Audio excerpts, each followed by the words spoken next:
let's fast forward to Redovan 2022. We come into this race, huge track you've raced at before. You know, the Europeans have had European championships there. We had Neo there in 2018. Yeah. So this is a track you're familiar with. I think you come in as one of the favorites as well into this race because it really kind of suits your driving style. And if I'm not mistaken, you TQ'd that year, and it looked like it was going to be your race. It was your race, but then start the finals. Probably one of the best races I've ever watched in my life between you and David Ronnefalk. And it was a battle, man. It was an epic battle. You had to make some, like, you changed your fuel strategy throughout the race and all that type of stuff. Maybe walk us through that. Because you did change your fuel strategy. Was you surprised that David was so fast, like right there after starting? I think he started 12th. Yeah. Or 11th. 12. No, it was 12. I think 13 was the Fend because he came from the LCQ. Yes, yeah, it was maybe it was fun from outside, but not for me for sure. But yeah, it was one of the first races that people start using the clay compound on tires, and I didn't know about them. I mean, we had them with the AKA, but maybe not like they weren't as good that hot race were on that final with the clay compound. And honestly, we had to change the fuel strategy because like in the penultimate fuel stop, my engine was too lean. So Nuno was keeping my car because he saw and he heard that my engine was like about to flame out. So he had to make one fuel stop more than David, and we were close at the end. I think he crashed like after the straight, something like that. I don't remember now. But yeah, it was so close. But honestly, I was confident with my, let's say, with my package, of course, but with my mentality on that main. I was like super relaxed. I knew David was fast because I think he was fast also in the quali, but he had bad luck. So I say, okay, I want to win the second World Championship, and yeah, the final was incredible, like you said. It was a good race. Good race. He did crash that out. He was coming up the straightaway, and that double, he went flying off. Yeah. Yeah. Yeah, because I was like going out from the pit lane. I think he was going into the chicane maybe faster than before because he wanted to stay in front of me. So, and then he lose his car and like fly out the track. And then he crashed on the last lap too, on the left side. Because you know how I remember Adrian was very angry because he thought you hit him. No. Okay. I know. Okay. He was angry because he thought that you guys came together, but we could see it on video that it wasn't. David, I think what happened was right. David wanted to stay in front of you, and that's a word because you're coming up that straightaway, and then it kind of levels out. Yes. Yeah, and he just carried, and like his car lifted, and when he went to get on the brakes, it just went into the. I'll never forget that. That was a great victory for you. It was a great race, and then you become the second person to ever win 2 world championships. Who was another countryman of you was Monzi, how you say that? Monesi, sorry. Monesi was the at that time the only person to win 2 world championships. He didn't do it in a row, but he won 2 world championships. So you tie Monesi, and that's a great feat, right? We didn't think that we'll ever see that again, and you went and did it. So that's also your stock in RC just went even further higher, right? I would say. Then it was like, okay. I think like that race was even let's say even more difficult and even harder because it was straight after the COVID. So we weren't racing like all top drivers. We weren't racing together for like 1 year and a half almost. So like going straight there, it wasn't easy. So yeah. And then we'll fast forward because we go to 2023 and we have the 10 scale world championships over in Arizona at the Hobby Action track. And you just apparently come over there, build a car in your hotel room, I think you put like Spencer Rivkin's setup on it and then beat him at his home track in four-wheel drive. Like absolutely dominated that whole four-wheel drive section. Yeah, How did you feel honestly, about that?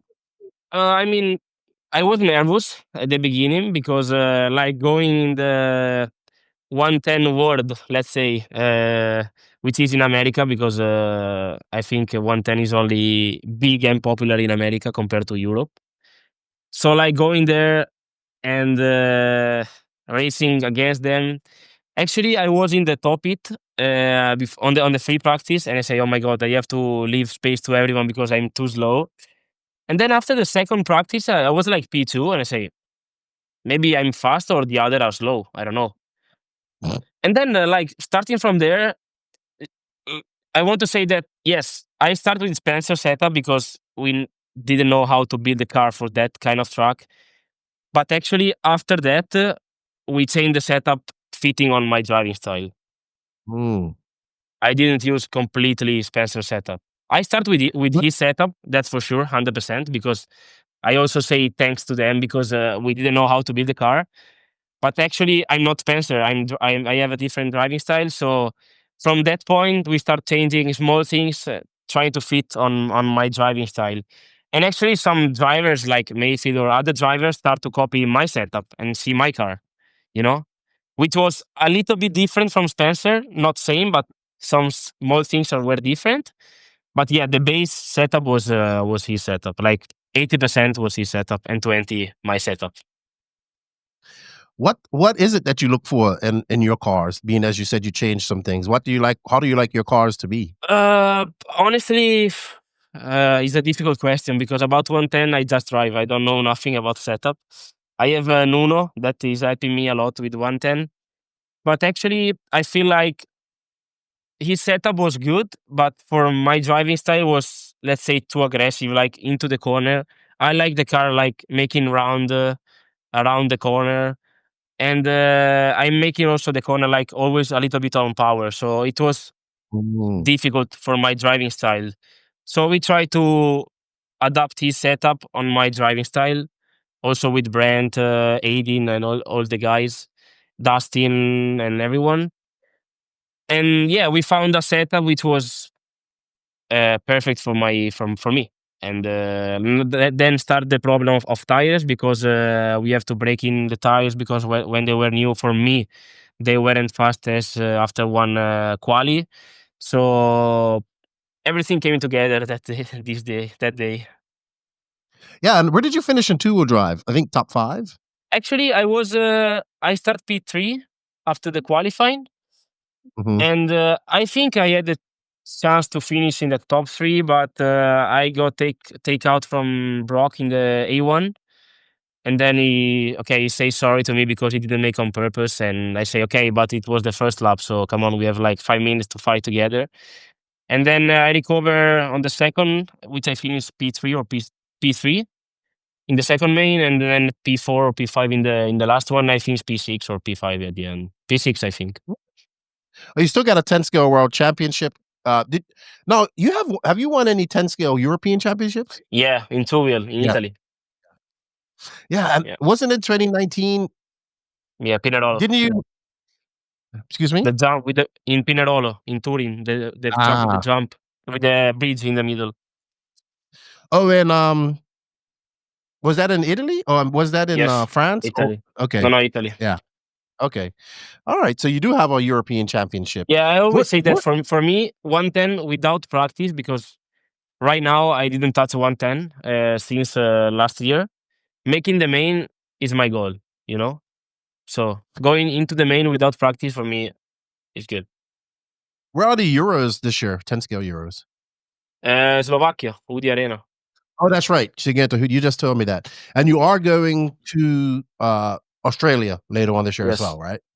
But no, you're not going on there to test, you're just going on there like you did Yeah, because in America. yeah, when they did the warm up, I think we had a race. I don't remember where. And then they say to me, "Okay, you come to test," but at the end they say maybe it doesn't make sense because the track, if you drive alone or if you drive with like 20 people, is different. Is evolving differently. So I say, "Okay." we will start like US. We start with a base setup from Marcus, I think, that was there, and then from there start to work with my setup for my driving style. But yeah, I will What go there without practice. what did you think about the clay slick tire racing in America? But I think it was. I mean, I never race with the sauce on tire on like they Mhm, race like some races. But without the sauce, honestly, it wasn't bad. It was like the 1/8 scale. Like it was lighting a little bit on the rear, which I like it. Maybe with the sauce and like super high grip, they are more prepared too. Of course, they are more prepared than me. And mhm, but maybe it's more like racing in Barcelos. It's like super high grip. So mm. Interesting, interesting, interesting.